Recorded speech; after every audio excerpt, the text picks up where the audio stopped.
In 1930 and 1931, in particular, unemployed workers went on strike, demonstrated in public, and otherwise took direct action to call public attention to their plight.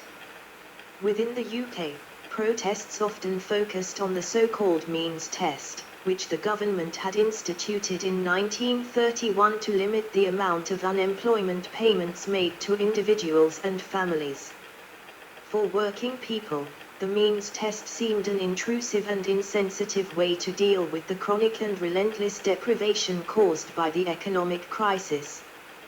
The strikes were met forcefully, with police breaking up protests, arresting demonstrators, and charging them with crimes related to the violation of public order.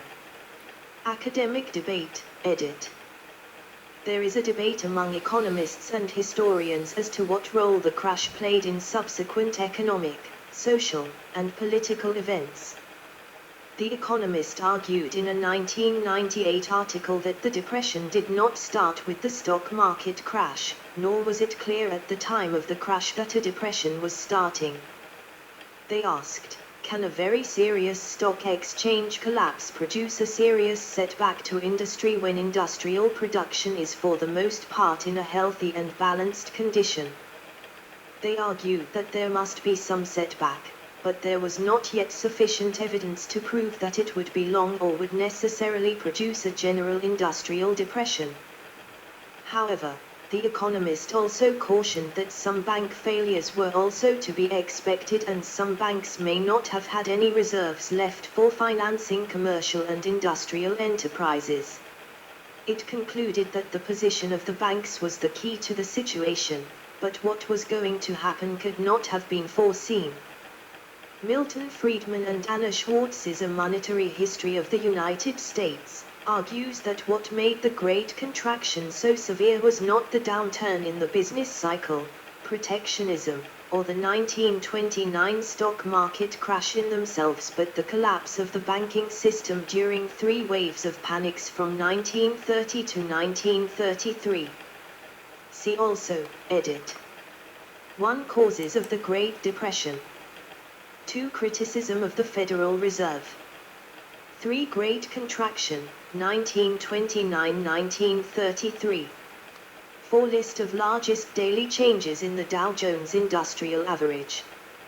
References, edit. Good. I will upload this. Now it's 1 a.m. I think I will read The Great Depression after this. I have to start read all kind of random because this list go out there. So we have to start this. I will just close. I will save a copy, a PDF copy on my hard drive. Then I will close it. But it's a Sunday today and the stock market open tomorrow, Monday, so maybe we could have a Black Monday tomorrow. The stock market will crash because of the new Trump government had made a tariff all over the world on all kinds of stuff, and that's more tariff on Wednesday.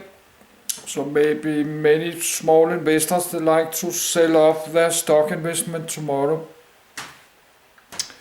Then the stock market will drop a lot all over the world. But I'm not owning any stocks. I only have a credit card debt.